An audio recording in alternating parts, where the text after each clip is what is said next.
Oh, hey, Ducks Hockey and more here. Thanks for tuning in and welcome back if you're coming back. If you're new to the channel and just passing through, hey, stick around, listen up. I'm a huge Ducks fan. This channel revolves around the Anaheim Ducks as well as the rest of the NHL I talk about as well. Trade rumors, news, everything like that. So we're going to talk a little bit of Anaheim Ducks on this one. It'll be quick, so stick around.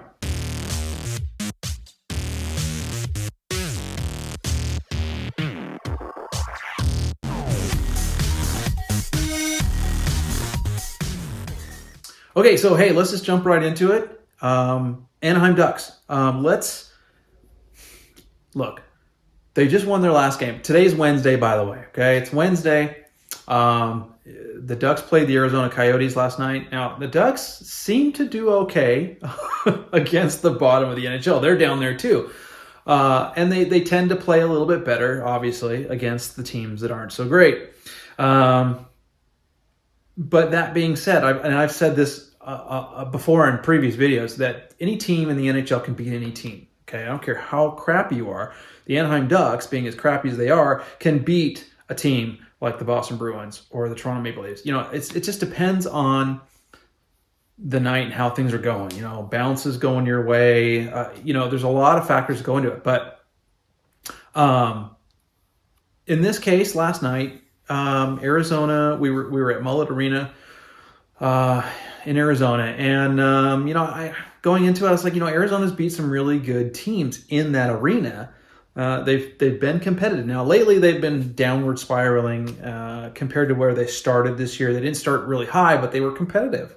They were actually doing halfway decent, and then they've gone south fast. Kind of like the Ducks did last year. Okay, Ducks fans, remember, we started off really good. By the time that All-Star break, Olympic break came around, and we just downward spiraled and didn't make the playoffs.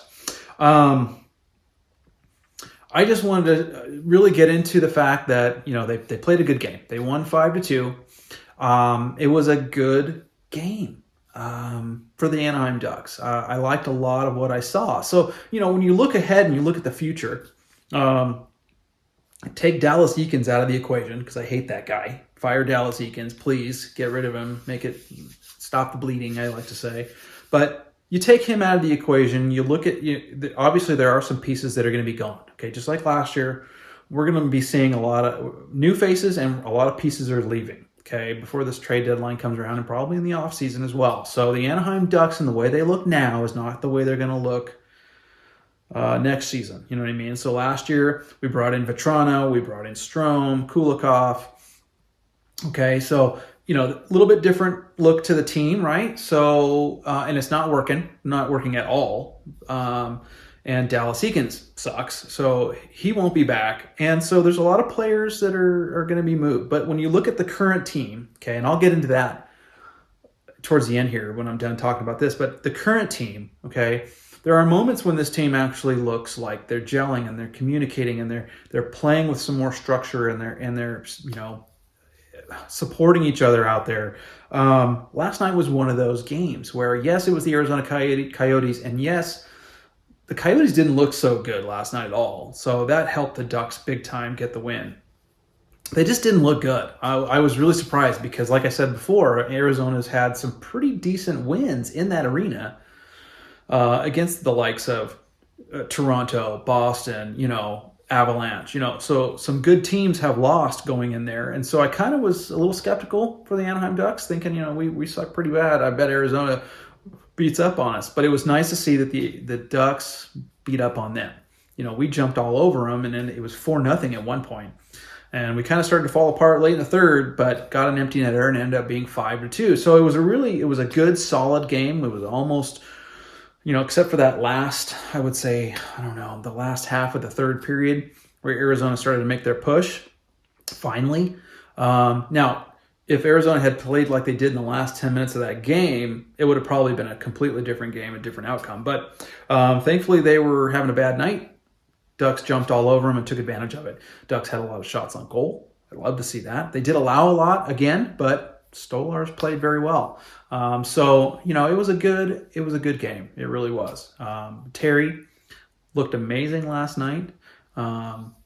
He's had a lot of people say gripping the stick too tight because he's had a goal scoring drought going, several, like we're talking double-digit games now since he was before last night that he had scored a goal.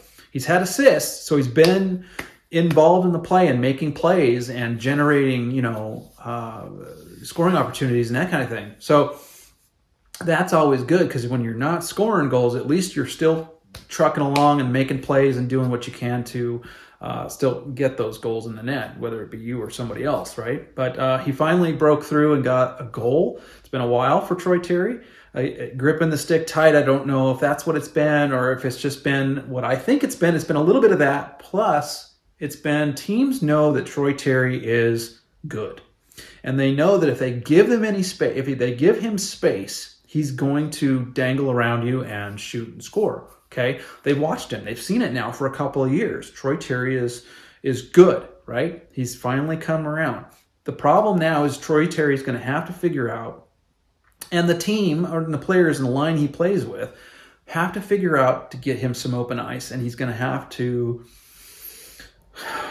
figure out how to get around that because players are the other teams, I should say, are going to concentrate on him. So they're going to double him up, right? They're going to, when he gets into the middle of the net, instead of just letting him go one-on-one with a player, another player is going to come over and support to keep Terry from deking his way and trying to get a shot on goal and scoring or whatever the case may be. But so teams are putting a lot more emphasis on defending Troy Terry. And so I think that's had a lot to do with his recent fall off on the goal scoring part of things. He still has the assists, and so that's good. He's getting points, but goal scoring wise, it's been struggling a little bit, but he broke through last night. He got one. He also had a couple assists, so he had a 3-point night. Another player that had a great night last night, and I love this guy, Cam Fowler. Cam Fowler, our defenseman, who should be, in my opinion, the captain. I don't know why he's not captain right now.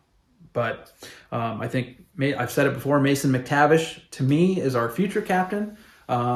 He's kind of fallen off too, by the way. He's kind of gotten slowed down, and all of a sudden, he was doing really well there, and now he's not putting up points like he was before. But Cam Fowler had a great night last night, 2 goals. He got. So nice to see. Shooting the puck, guys. I've said it before a million times. The Ducks have a hard time shooting the puck. And even when they do try to shoot it, it's blocked or they can't get the puck through. And on those few opportunities they get, they don't capitalize on them and bury it. Last night was not that case. They actually they're playing against the Arizona Coyotes, so you're they're not the greatest team, just like us, but they went in there into Mullet Arena and they basically handed it to the Arizona Coyotes. So it was really nice to see for a change. As a Ducks fan, I've kind of accepted the fact that we are really bad, and it's just, this year is just, it's been over for a long time. But that being said, it's always nice to get 2 points and see the team do well. It's good for those guys. It really is. It's good for those guys. Now, I was going to talk about Mason McTavish there for a second and how he was doing really well there. He was getting points. Well, Mason's kind of fallen off a little bit. So I still see. I watching him play. He's good, and he's getting in there, and he's learning, and he's getting better. And you've got to remember, guys, he's 19, so you can't expect him to be some super dominant player out there. And again, some players, they get in the NHL, they're 18, they're 19, and they're dominant. They're great. Some are really, really good, but they have a longer journey, if you will, to get to that point. And I think for Mason, he's in my opinion, in his head, and for a 19-year-old, he's already a veteran hockey player based on what he's done in his career, in his young career. But that being said, he still is only 19. So there's a lot of mental development and physical development and things of that nature that are going to that are coming, and Mason's going to benefit from that and continue to get better. I think also too, as we get past this Dallas Eakins baloney and get rid of him and move on to somebody new and fresh, I think that's going to help a lot too. This team has a super bright future, and I'm super excited to be a Ducks fan right now, despite their horrible record and being down at the bottom of the NHL. I'm okay with it because the future is bright for sure. So Ducks fans, don't give up on your team, because this is just a process that every team has to kind of go through, and we're in it big time. Okay, we are deep in the rebuild, deep. So it's hard to watch sometimes, but it's going to be fun. Trade deadline's coming March 3rd. The offseason, okay, a lot of stuff's going to happen, especially once free agency opens, which is usually in July. Okay, so we're going to see a whole new team come next year, and hopefully the expectations, kind of like they were going into this season, that we were going to be a lot better than the year before, or at least competitive, didn't work out. Next season, Pat Verbeek will put together a good team, find a good coach for us, and we'll have some success and do a lot better next season. But hey guys, I just wanted to touch on the Ducks because of their recent play. They're the Anaheim Ducks, man. They're the team. They're the team of the future. Okay. So hey, as a Ducks fan, of course I'm going to say that. But look, comment below if you have any questions for me, anything about the Anaheim Ducks. Hate them, love them, leave them, I don't care. Comment below, tell me what you think. Tell me what you'd like me to talk about. And don't forget to subscribe, smash the like button. Thanks for watching. See you next time, guys.